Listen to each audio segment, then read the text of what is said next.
Welcome to another episode of Byte Backstage. Today we got something very special for you. We're celebrating 20 years of The Settlers. And to begin with that, let's have a look back at the last 20 years. It was June of 1993 when we launched the first installment of the Settlers series, which turned out to be highly popular, not only in Germany. Released first for Amiga and later for PC, the first part of this strategy game hit a nerve. Building a settlement with real-time trade routes was something that had never been seen before. The player had to build and manage trade routes in order to transport resources to where they were needed. This game became a major success for Byte. 3 years later in 1996, the second installment of The Settlers was released. It did not only have much better graphics, but there were several new exciting features as well. Besides several new professions and buildings, the gradual discovery of the game map was first introduced. Also new were the 4 different races to choose from: Romans, Vikings, Asians, and Nubians. For Benedict Grindel, who has been working for Byte for more than 12 years, this was the real kickoff to the Settlers series. What did this game feel like back then, and what impression did it leave on him? I mean, obviously, if you look at 2 screens at the same time, one of a new game and one of, let's say, Settlers 2, the difference is huge. But in retrospect, when I think back how I perceived the graphics back then, it was excellent. I mean, I remember how meticulously detailed the animations were, and everything was done with such such an attention. So while there is an objective difference, subjectively, I think it has been very cool back then. Of course, we have more on the history of the Settlers for you guys, such as interviews with people who were there back when this journey began. But you will see all of this very soon in a special edition of Byte Backstage. Stay tuned.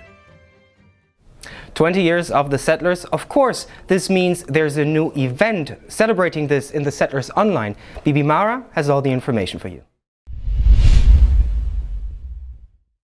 As some of you might already know, this year the Settlers brand will celebrate its 20th anniversary. Reason enough for us to make a cool new event around it. There was the community wish to make an event that is similar to the End of the World event, so we decided to make a new server competition. But it will be a bit different from the End of the World events. The goal will not be to play adventures, but to gather balloons, since it's our birthday. You can find the balloons in your star house under the Event tab. Just having these balloons will not suffice. You have to left-click them and click on Donate. You can see how your server performs right beneath your avatar in the Options panel. We invented our new event window. From now on, you will be able to see there all necessary information about the current event, including the ranking list button, where you can see how your server is performing. It's not only the content we changed this year, we also changed the system around the server competition. We will have a qualifying phase during the first days, and we will gather the weaker servers into one pool so that everyone will be able to win this race. Since we will have a lot of new functions this year, we will have a simple quest chain telling you the basic new features. Because it will not be only possible to gather these balloons through quests or adventures, but through everything you can do in the game, like trading, build buildings, or upgrading them. The things you already know from the Easter event is that you can send your explorer to find balloons. You can get them through the email window and accept them. They will then go to your star menu, where you can use them and add them to your storage.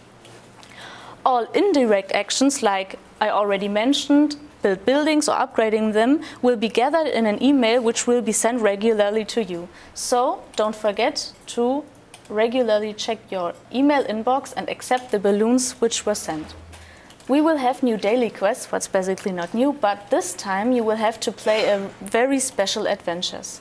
You will get them with a quest directly into your star menu. From there you can open them and visit them. They are very similar to the Easter event adventures, so you have to go there and gather things. But this time everything is a bit changed because the adventure is completely built of Settlers 2 assets. The trick here is we've hidden some of our Settlers Online graphic assets and you have to find them and remove them. Each of these islands contains 5 of these objects you have to remove. When you found all of them, it's completed and you can go back to your island. For the settlers of you who prefer military adventures, we have also something pretty cool. We will have a second quest chain which starts on level 26. There you will have to play 2 new military adventures. Here you will have a new story.